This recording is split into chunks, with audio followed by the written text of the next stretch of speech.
नमस्कार दोस्तों। जैसे कि आज खाद्य श्रृंखला की बात यदि हम करते हैं तो खाद्य श्रृंखला और खाद्य जाल में डिफरेंस आता है। 6 मार्क्स का एक नंबर आता है और एक एक नंबर के भी क्वेश्चन इससे पूछे जाते हैं। पूछा जाता है खाद्य श्रृंखला क्या है, तो भोजन रूपी ऊर्जा का जीवों में क्रमिक स्थानांतरण की जो श्रृंखला होती है उसी को हम खाद्य श्रृंखला कहते हैं। भोजन रूपी ऊर्जा का जीवों में क्रमिक स्थानांतरण की श्रृंखला को खाद्य श्रृंखला कहते हैं। खाद्य श्रृंखला में क्या होता है कि सबसे पहले जो हमारे उत्पादक पौधे होते हैं, उत्पादक से जो हमारे प्रथम उपभोक्ता होते हैं, द्वितीय उपभोक्ता होते हैं, ये एक दूसरे से जुड़े रहते हैं। इस प्रकार एक चैन का निर्माण होता है, उसी को हम खाद्य श्रृंखला कहते हैं। तो खाद्य श्रृंखला क्या है? भोजन रूपी ऊर्जा का जीवों में क्रमिक स्थानांतरण की श्रृंखला को खाद्य श्रृंखला कहते हैं। जैसे पौधे को खाया हिरण और हिरण को खाया शेर। इसी प्रकार हम लिख सकते हैं पौधों को खाया आपका टिड्डा को खाया मेढक को खाया सर्प और सर्प को खाया बाज। ये एक प्रकार की श्रृंखला हो जाती है। इसी प्रकार से उत्पादक हमारे होते हैं पौधे को खाया बकरी और बकरी को खाया शेर। इसी प्रकार से और एक बना लेते हैं पौधे को खाया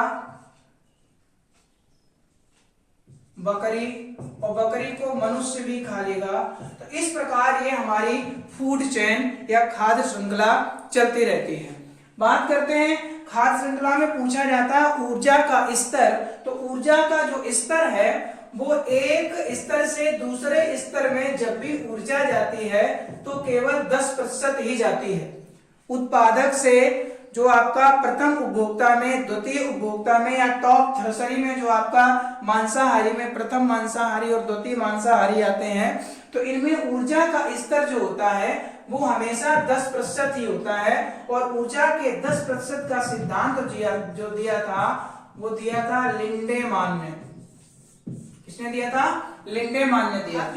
तो इसी प्रकार से अभी जब पढ़ा है खाद्य जाल, अनेक आहार श्रृंखलाएं आपस में पारस्परिक संबंध को एक जाल के रूप में व्यक्त किया जाता है। जब कई सारी खाद्य श्रृंखलाएं मिलकर के एक आपसी संबंध में जुड़ी होती हैं तो उस संबंध को हम खाद्य जाल कहते हैं। जैसे उत्पादक में हमारे प्रकृति में मिले पौधे को खाया टिड्डा को खाया मेढक को खाया सर्प को खाया बाज। ये एक प्रकार की एक श्रृंखला हुई। इसी को पौधे को खाया चूहा और चूहे को सर्प भी खा सकता है और बाज भी खा सकता है। तो दूसरी श्रृंखला इसी से कनेक्ट हो गई। दूसरा पौधे को खा सकते हैं खरगोश और खरगोश को बाज भी खा सकता है। इस प्रकार से जब कई श्रृंखलाएं एक जाल का रूप ले लेती हैं, इस श्रृंखला को हम बोलते हैं खाद्य जाल बोलते हैं। दोस्तों, इस प्रकार के वीडियो को प्राप्त करने के लिए आप हमारे चैनल को एग्री विद अनिल ऑनलाइन को सब्सक्राइब करिए और बेल आइकन को दबा दें, जिससे कि आगामी वीडियो की नोटिफिकेशन आप तक पहुंच सके। धन्यवाद दोस्तों।